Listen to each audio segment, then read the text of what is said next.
Hey everybody, there's a reason why this channel is called Guitar Preacher, because it's the two things that I really love to do.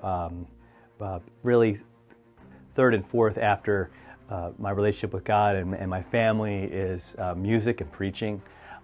They are just such a huge part of my life. And so songs get just, they immediately come to mind. And there's an old Bon Jovi song called "It's My Life." And he quotes the Frank Sinatra song. Like Frankie says, "I did it my way." I think there was another song, "It's My Life and I'll do what I want." And that is a theme, isn't it, for us? Comes out in all those songs, but it's because it's there in our hearts. Like, my life, this is mine, my things, my opportunities. I make my way, and so I get the glory. And what we're saying all week is, no, God made everything. It's His glory. It's His, everything for us. The strength I have, all the things that I get come from Him. They come from Him. Look at Acts 17, verses 28 and 29. And again, this is Paul. 2 days ago we had Paul going to different places, and here he's in Athens.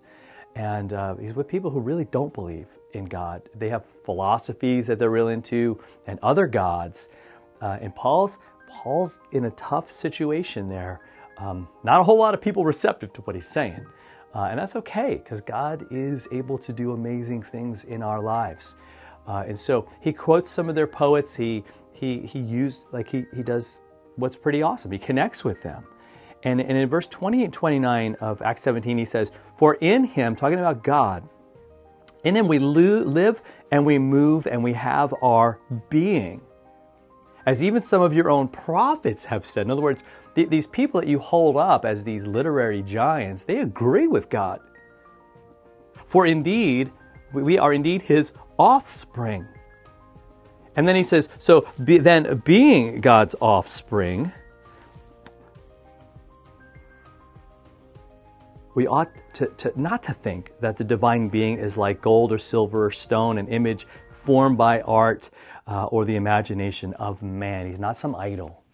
He's the living God who is our Father, who loves us. And in Him, I love that we live, we move, and we have our being. Our very existence comes from Him, as does every move we make and everything we do comes from Him, is made possible by God Himself. What an awesome, awesome thing, especially when I look at who I am and how my lack of faithfulness sometimes.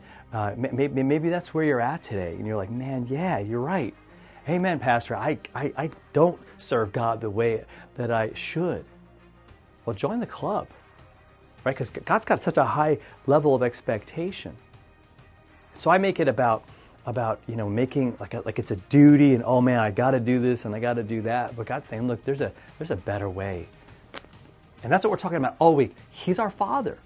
He's the one who made us, the one who created us. He knows every little bit about us. He's wired us to be a certain way, man. He's wired you with a certain personality, with certain ways that you think and ways that you do things, talents that He's given you.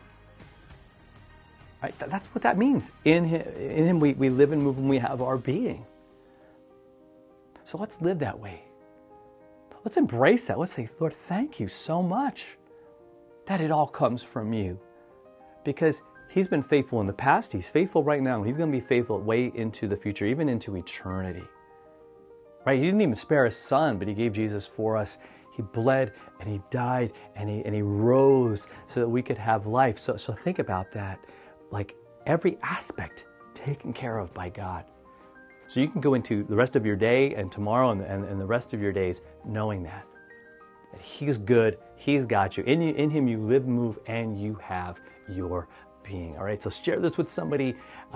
Hit that like button, hit that subscribe button, like this video, send it out, and let's get the word out that God is amazing. All right, we'll talk to you next time for another Father.